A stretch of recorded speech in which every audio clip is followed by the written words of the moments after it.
Hi, this is Joel Orr, Vice President and Chief Visionary of Scion Research Corporation, and I'm speaking today with Bill Carrelli of EDS PLM Solutions. Bill, why don't you start by telling us your title? What are you in charge of these days at EDS PLM? Sure. I'm Vice President of Business Strategy and Marketing for EDS PLM Solutions, so I have responsibility for really the product marketing, bringing the products to market that surround all of the PLM offerings we have on a global basis. So that's my primary responsibility. That's great. You know, one of the stunning things about the EDS portfolio, the EDS PLM portfolio of products and services, is its breadth. It covers an awful lot of territory. And of course, it incorporates several product lines that have come together in, I think, what must be an industry first in terms of what has happened at EDS in blending the strengths of the Unigraphics and the SDRC product lines and the other products and services to present it all as a homogeneous whole to the user. And right. I have to say I've been very impressed with that.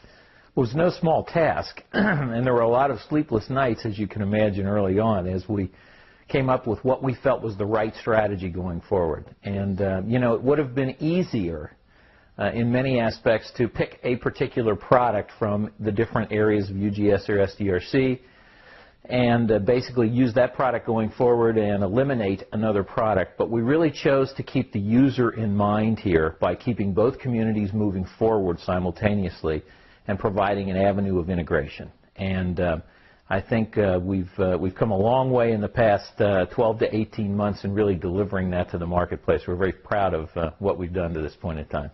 Well, it certainly looks that way to me. You definitely have brought a lot to the table in this area. And a question that I wanted to ask is perhaps to set things in a context here. PLM is part of your name, right? Product Lifecycle Management. And that to me emphasizes the fact that in the past, engineering tools like SDRC's Idea Series and the old Unigraphics were focused very narrowly on the area of design and in some ways delivering things over to manufacturing, but truly the focus was on the individual areas where when you talk about product life cycle, it's obvious that you're taking a much broader view of the whole process that runs from innovation to getting a product delivered, serviced in the field. Right, that's right. In fact, we like to think about the product life cycle in 5 basic areas, the way we think about it. We start with the idea of plan, and that's the whole idea of defining requirements, building your portfolio. The second part is define. Once you've got the requirements, then how do you turn those requirements into a product? The third part is build. All right, now what we have to do is we have to really make sure that we can manufacture the products, the quality is there. The fourth part is service and support. Once the product is in its operation, how do we maintain that product? How do we look to improve that product? How do we service the customers? And the last part is manage and collaborate, which is kind of the centerpiece of the whole thing. So we try to orchestrate a strategy where we're creating a portfolio of products that fits into those 5 areas. So it's really key because product lifecycle management starts beyond let's start to put geometry together. It really starts up front in saying, how can we capture customer requirements or market requirements? How can we make sure that what we're building are products that the market really wants? Not only great products, but products that people think are great. So our product lifecycle portfolio is very broad in that sense, and we try to create the categories that show how it flows throughout the entire product lifecycle. Tell me this, do you find that your customers are receptive to the message of PLM replacing, or I should say integrating and smoothing over the previous stovepipes, the disconnects between the different parts of engineering and manufacturing? Yeah, I think so. I think many of the customers are still unclear as to what they really believe the long-term vision is for PLM, but what they see it is a way of getting their design and their engineering really integrated into their business. And I think that's a key aspect of what PLM is offering in terms of value to our customers today.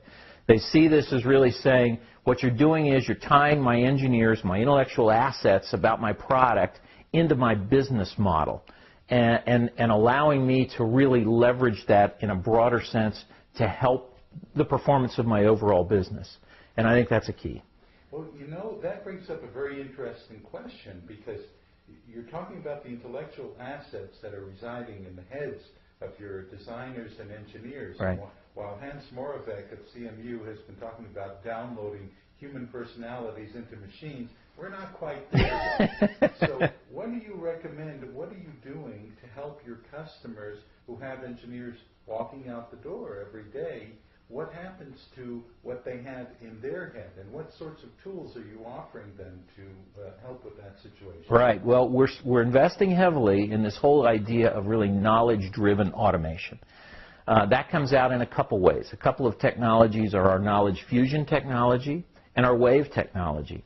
And really what those technologies do is it allows for engineers, let's say, to be able to embed in their designs what the best practices are, what the requirements are for their products, so that what they're doing is repeatable by, let's say, less experienced engineers, or that's knowledge that's picked up later on downstream.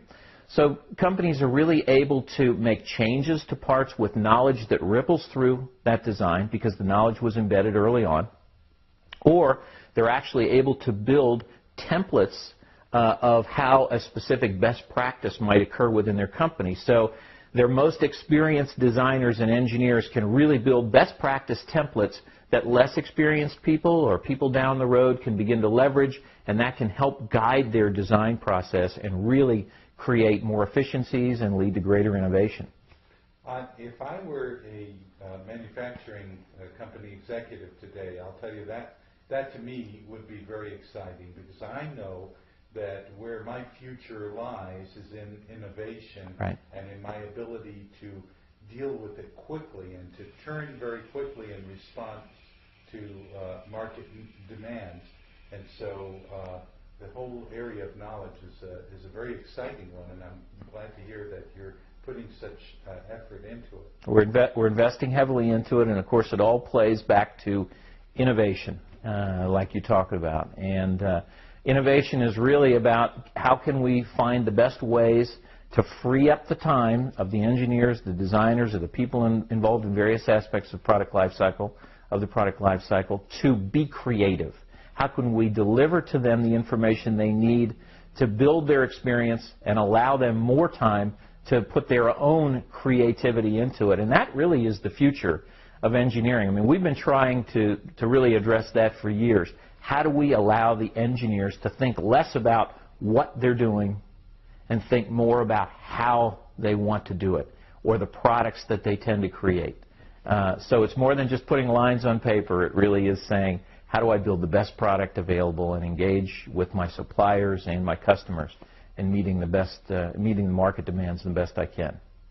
Well, thank you, Bill. I think you've made it really clear that EDS PLM is really on the forefront of applying technology to the needs of manufacturing firms, not just to design engineering, but to the whole product lifecycle management process. And I look forward to hearing more about the great things that you're bringing to your customers in the future. Thanks, Joel. Pleasure to be here.